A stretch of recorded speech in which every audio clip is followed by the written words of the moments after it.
Hey, guys and gals. Sigs and Rigs here again. Back to back videos today. Because I don't know when I'm going to be able to do another one. It's getting the busy season. Summertime at the nursery I work at. Right here. Northeast Nursery. That's where I work. I'm their campus security officer. So my last video was on my SIG 365, and we're going to talk about the Glock 26 today, or now. I recommend these for summer carry. They're more or less pocket holsters, but they work just fine. I mean, super fine. It's like they're not even there, and they don't even attach to anything, your belt or anything. They just sit there and they don't move. These are the Black Hawk Grip Tech holsters. Okay. And I love them. I bought one for my Glock. Covers the trigger guide and everything. And the sights.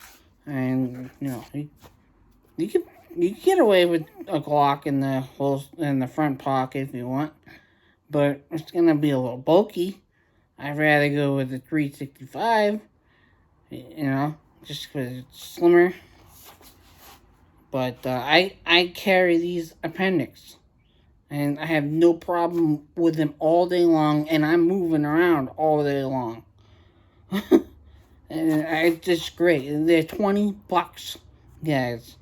Gals, $20. Yeah, they're worth it too. They don't move, and you can adjust them just as easy as you want. So we're gonna talk about the Glock. Let's safety check it. Make sure there's nothing in there. I had one nut comment on one of my last videos. Hey, you're pointing a gun at your head. Well, I already cleared it. And those of you who are around guns a lot know that when the trigger is rearward on a Glock, that means it's empty.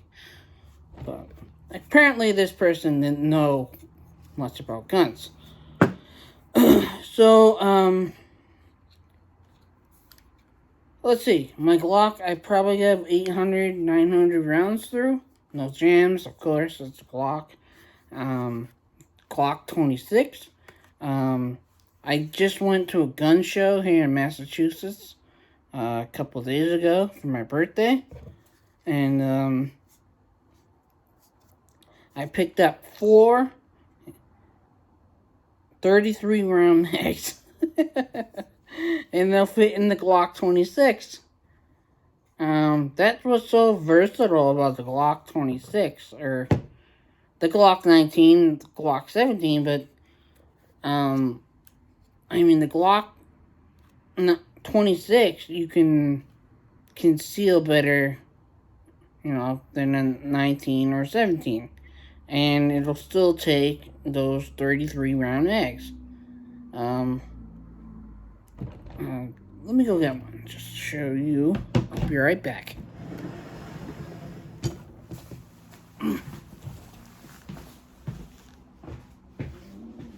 Maybe.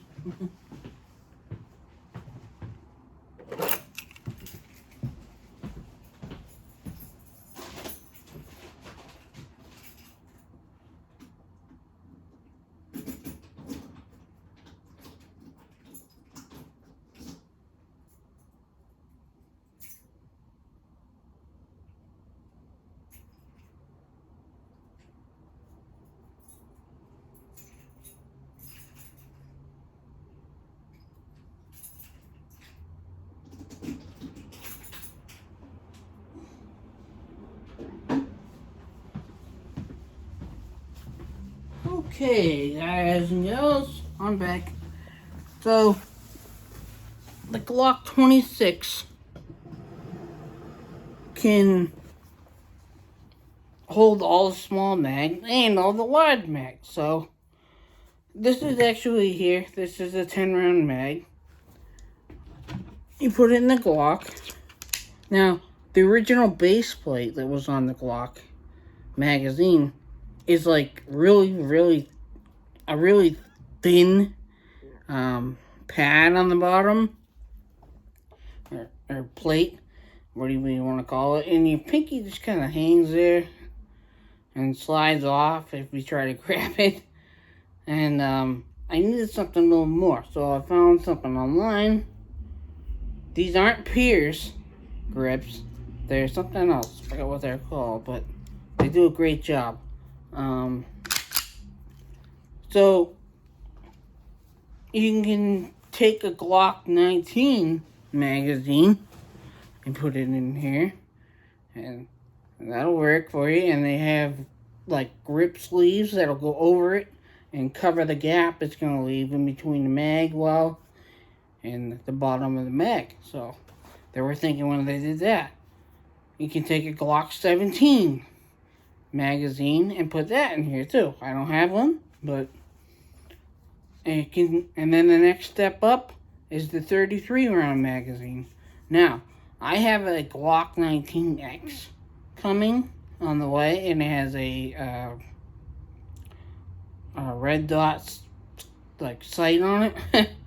And guy's just selling it to me because he doesn't want to move it to the location he's transferring to. And so I got it in this color. This is the 33 round mag for a Glock. Okay, the 19 comes in this desert color because it's the model that they made for the military trials. So here it is inside a 26. A little big, huh?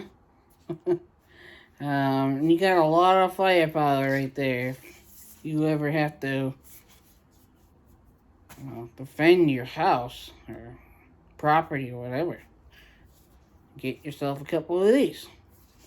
And even if something happens to the gun, you can bash somebody in the head with this sucker.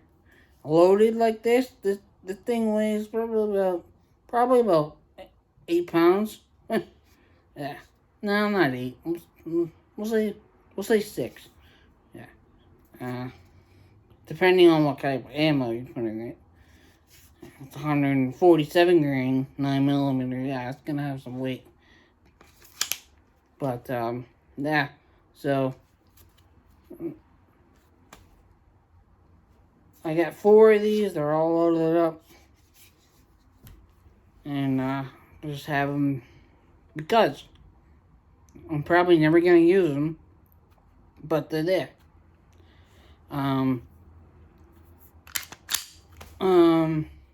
What else can we? Oh, last night I put this Talon grips.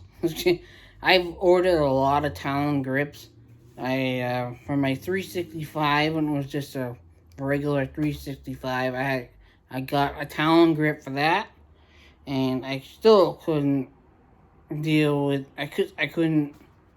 The grip was so small, it was like this, but smaller, and it was harder to grip because it was so small, and the recoil on it was pretty snappy, so I had to get rid of that, and I went to the XL frame, which is on my other one, and I got Talon grips for that, and I got a Talon grip for the Glock here, and I also got one for this 19X I got coming. So they sent me something in the mail yesterday, and I was reading it, and it says, "Craig, here's a grip." And happy birthday. So they sent it to me for my birthday for free, which was nice of them. So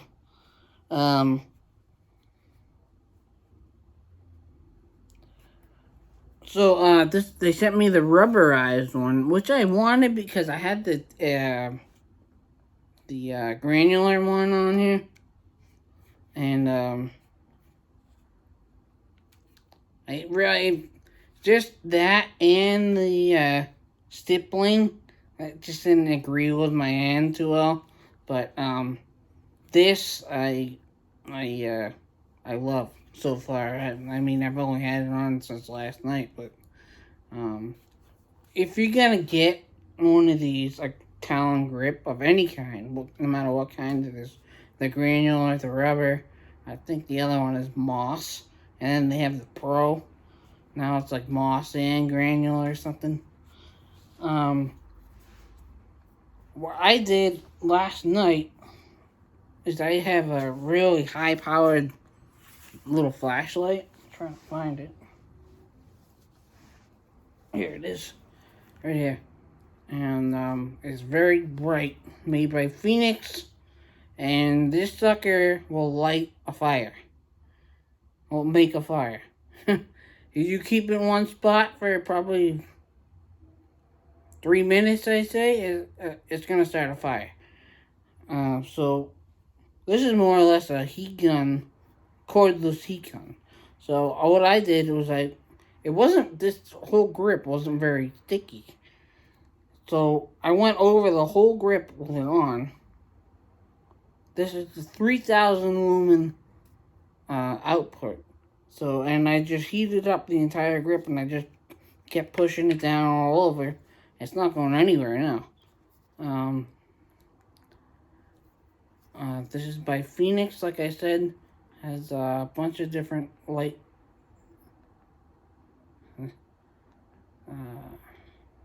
Yeah, very, very bright. By the way, if you're listening to me right now, I highly recommend if you don't have a car, you take the bus. You like as I told my girlfriend, who does take the bus because she doesn't have a car. If you are out at night and you don't have access to a gun, you don't want to carry a gun, whatever, I don't blame you. It's up to you. I mean, and you want to defend yourself somehow with a pepper spray, whatever. Pepper spray at night is a gamble because you don't know which way that nozzle's pointing. You can't see it, so what I recommend is getting the highest output flashlight you can, highest lumen, like this one right here, and shine it in that bastard's face if he wants to harm you. And it's gonna blind him. It really will. It'll blind him. Not totally, but, temporarily. He's not gonna know what the hell happened. And you can run away, make a phone call, whatever you have to do. And they also make these, and I bought this for work, more or less, but I can use in that aspect. They also have it ribbed on the front as a tactical weapon, so you can gouge him, or whoever's coming after you, you can use this to, puncture them, in the face or wherever, and hurt them. So I recommend you carry a flashlight.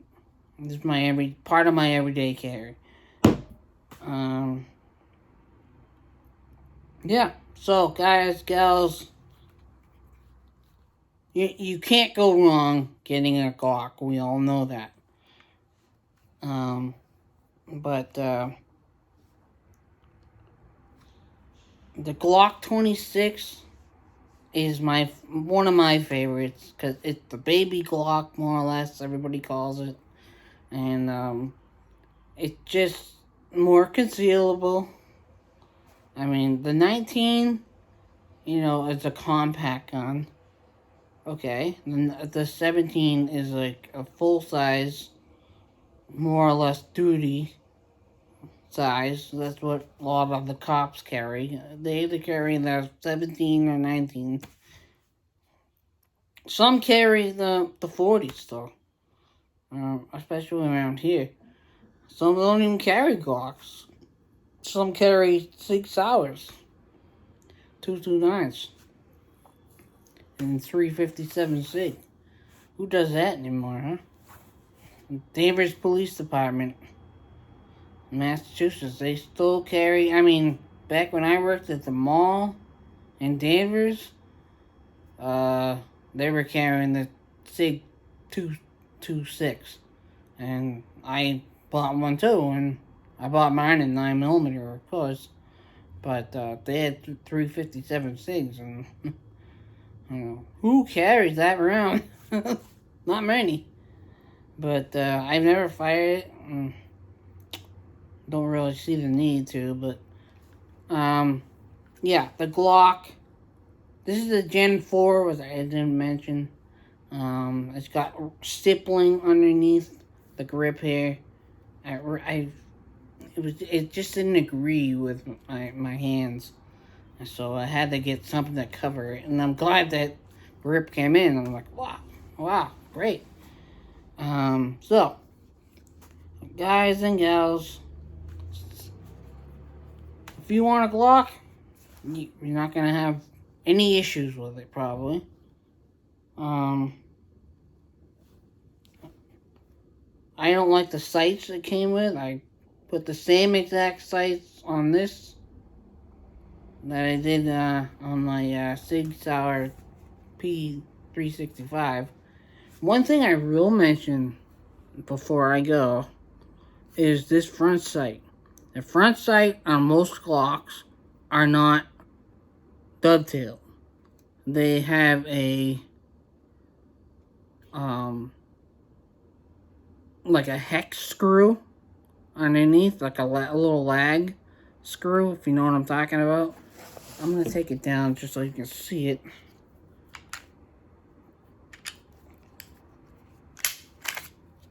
I